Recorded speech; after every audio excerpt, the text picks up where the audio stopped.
어제 이제 대통령께서도 그 긴급 경제 비상경제 회의 끝난 다음에 어떻게 됐든 해수부하고 외교부가 노력을 해서 호르무즈 해협에 묶여 있는 그 26척의 우리 배를 데리고 와야 된다. 이제 이런 얘기를 한 거고.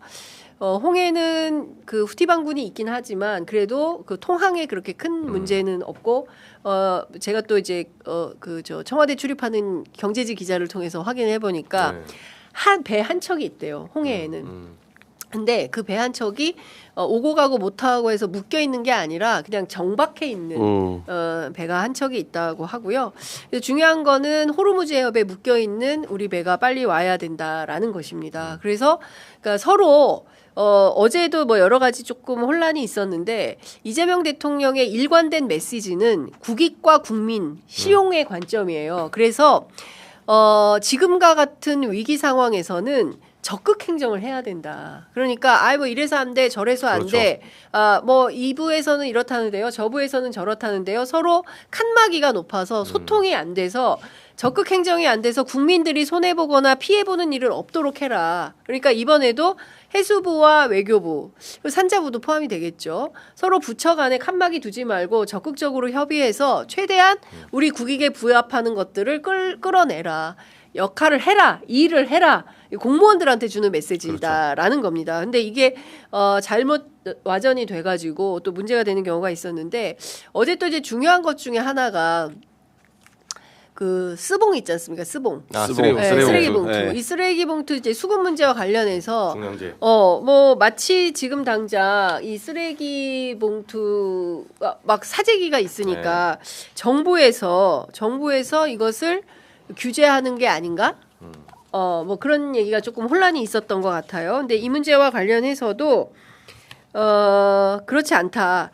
대통령 워딩은 이런 겁니다. 국가 총량에 문제가 없더라도 일부 지방 정부 수급에 왜냐하면은 A라는 시에는 많은데 B라는 시에는 부족할 수 있잖아요. 수급을 제대로 해놓지 않아서 그럼 서로 하면 되잖아요. 크로스 이렇게 그렇죠. 하면 되지. 이런 거를 세밀하게 점검하고 과부적 조정 체계를 마련해야 된다. 그러면 서로 나눠 쓰면 되잖아요. 비닐 없어서 쓰레기 못 버리는 일은 그렇죠. 없다. 그렇죠. 예, 그 얘기를 꼭 좀 해야 된다라는 겁니다. 근데 마치 뭔가 막 수급 불균형이 생겨가지고 플라스틱 없어서 물 못 마시고 봉지 없어서 라면 못 먹고 뭐 이런 세상이 금방 올 것처럼 이렇게 위기만 무책임하게 증폭시키면 안 된다. 저는 여기 언론이 가장 크게 문제가 되는 요소인 것 같아요. 어떻게 보세요? 지금 그 기성 언론 종사자로서 얘기 좀 해보세요.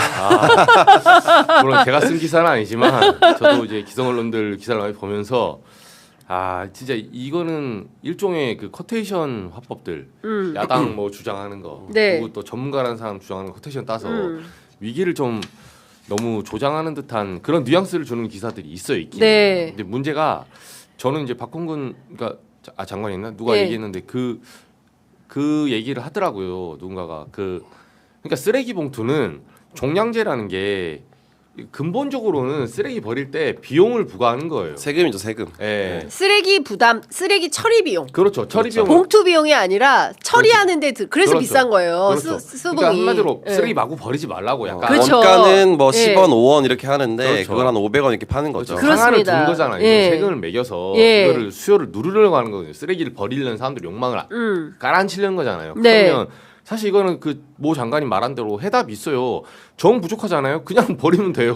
맞아요. 그냥 그래, 비닐에 스티커만 붙이면 돼요. 그건 방식의 문제지. 그렇습니다. 스티커를 어떻게 뭐 정부가 뭐 스티커 조그만 걸 나눠주든 뭐 총량제 어떻게 해서 나눠주든 그렇죠. 그 앞에 뭘 표시의 문제지. 네. 지금 쓰레기 봉투로 간편하게 10리터, 20리터 이렇게 사용하라는 거고 네.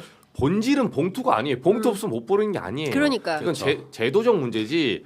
그래서 쓰레기 봉투 문제는 정말 제가 봤을 때 정말 한심한 논쟁이에요. 그렇죠. 이건 제도를 달성하는 방식의 문제이기 때문에. 저는 우리 언론들이 우리 그 기성 언론들이 대한민국의 수준을 그렇게 만들어요. 그렇죠. 지금 우리가 얘기해야 될 것은 이런 겁니다. 쓰레기 그 나프타 수급이 제대로 안 돼서 쓰레기 봉투가 없어서 못 버리니까 니네 큰일 났다. 이렇게 국민들한테 협박할 게 아니라 사실해야 됩니다. 예, 그게 아니라 저는 건강한 언론이라면 지금 상황이 됐으니까 첫 번째 기후 위기, 에너지 위기에 쓰레기를 줄입시다. 덜 버립시다. 예? 그렇잖아요. 그렇죠. 민간 캠페인을 하는 거죠. 아니 그런 캠페인을 하는 게 그 공익에 부합하는 매체의 기능과 역할인 거지. 야 니네 큰일 났어. 이제 쓰레기 봉투 없어서 베란다에 쓰레기 싸놓고 살아야 된다. 큰일 났네. 이렇게 하면 이게 되냐는 거예요. 그러니까 중요한 문제를 놔두고 네. 되게 사소한 문제를 계속 침소봉대. 침소봉대하면서 자꾸 정부한테 야 쓰레기 봉투 문제 어떻게 할 거야? 다른 네. 문제가 더 심각한데. 네. 그럼 정부는 여기에 이렇게 신경을 써야 될 수밖에 없고 행정력을 낭비할 수밖에 없는 거잖아요. 사실 이런 문제는 조금 더 정확한, 조금 더 핵심적인 문제가 뭔지를 파악해서 그것과 관련한 좀 기사를 쓰면 좋겠다 생각이 그렇습니다. 들죠. 그러니까 이 언론 개혁이 왜 중요한가? 저는 이번 에너지 위기를 통해서 다시 한번 좀 문제 의식을 세게 갖게 되는데요. 어제 강유정 대변인이 늦은 오후에 서면 브리핑을 냈습니다. 이재명 대통령은 비공개 회의로 전환된 이후 쓰레기 봉투 수급 상황에 대한 보고를 받은 뒤 기후부 장관에게 구매 수량 제한을 하지 말 것. 몇 개만 사세요 하지 마. 그러니까 마스크처럼 뭐 5개만 사세요 이런 거 하지 말 것을 지시하고 동시에 지자체별로 보유하고 있는 쓰레기 봉투 수량이 상이한 만큼 지역별 조정 등의 역할을 해줄 것을 지시했다. 앞서 말씀드린 그런 내용이고요. 그리고 해수부와 외교부가 서로 협의해서 호르무즈의 26척이 통과할 수 있도록 노력하고 선사들이 원하는 경우 홍해를 통해 원유를 운송해 올 수 있도록 협의하고 결과를 보고할 것을 지시했다. 이게 중요한 워딩인 것입니다. 그리고 참 디테일하게 지시를 잘해요. 아니, 신기해요 보고 있으면. 대통령이 현장이 강해서 네. 그래요. 현장. 정량제 이런 거 같이 뭐 그러니까. 서면 내야 될지 진짜 오죽해야. 취약계층 소비용 문제나 그러니까. 에너지 바우처 이런 거는 내 말이. 이해가 돼요. 그러니까. 또 한편 이게 되게 사소한 문제지만 그 국민들의 불안을 자극하는 그렇죠. 요소이기 그렇죠. 때문에 그것을 딱 그 사전에 그렇습니다. 차단해버리는 그런 모습 굉장히 그렇습니다. 예, 네, 놀라워요 사실. 맞습니다. 그러니까 대통령이 이런 문제까지 해야 돼? 그렇게 해야 되는 이유가 있어요. 왜냐하면 에너지 위기 그리고 이제 전쟁통이기 때문에 아주 작은 가짜 뉴스가 전국을 뒤흔드는 그런 거잖아요. 산불이 왜 납니까? 작은 불씨 하나가 온 산에 불을 낼 수 있는 것처럼 대통령은 잠이 안 온다잖아요. 잠을 못 잘 정도로 이 위기에 대해서 그러니까 걱정이 많은데 동네에서 말도 안 되는 헛소문이 막 퍼지고 있으면 이거 제압해야죠. 이제 그런 차원인 것이고 어제 제가 취재해 보니까 청와대 내부에서는 가짜 뉴스와 관련해서는 세게 단속할 걸로 보입니다.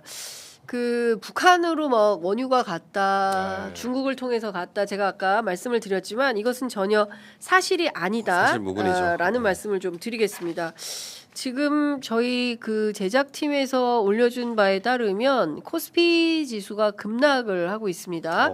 내려왔어요. 5,323.60으로 하락했고요. 마이너스 155.10 빠진 수치가 되고 있습니다. 좋았다 말았다 이런. 그 요즘에 주변에 보면은 그 왜 옛날에는 다른 나라에서 전쟁이 나면은 좀 그래도 남의 나라 얘기 같은 그쵸. 느낌이 좀 있잖아요. 네. 근데 요즘에는 이게 내 일이 되더라고요. 다 그렇습니다. 주변에서 그런 반응이 되게 크더라고요. 왜냐면은 기름값이 올라가는 게 눈에 보이고 주가가 떨어지는 게 눈에 보이기 때문에 참 큰일입니다. 이게 빨리 종전이 돼야 되는데 진짜 큰일입니다. 이 전쟁은 그 쉽게 끝나진 않을 거예요. 왜냐하면 미국의 일방적인 침략 전쟁이고 얘를 아까도 말씀드렸지만 이란이 그냥 뭐 여기서 끝낼 리는 만무한 것이고 그리고 또 이스라엘이라는 변수가 있고 또 국제사회에서는 또 나토를 예를 들어서 미국이 탈퇴를 한다고 하면 뭐 트럼프라면 능히 그럴 수도 있다. 이런 얘기가 나오고 있기 때문에 이게 저는 오늘 굉장히 느낌이 안 좋은 게 1차 세계대전부터 언급을 했거든요. 그러니까 전쟁이란 전쟁은 다 언급을 했어요. 그리고 나는 32일 만에 이란을 초토화시키고 이 전쟁을 끝냈어 라고 주장을 하지만 이 주장이 가지고 올 또 다른 새로운 파장 은 어마어마한 것이다. 그래서 국제 질서가 앞으로 어떻게 될지 특히 이제 중국 어떻게 될지 이번 전쟁에서 가장 큰 위너는 푸틴이다. 이런 그렇죠. 얘기가 푸틴이죠. 나올 정도 아니겠습니까? 이제 그런 측면에서 보면 세계 국제 질서가 어떻게 편제될지 그 안에서 대한민국과 한반도의 운명은 또 어떻게 될지 이 부분도 저희가 전문가들을 모셔서 또 말씀을 좀 들어봐야 될 것 같습니다.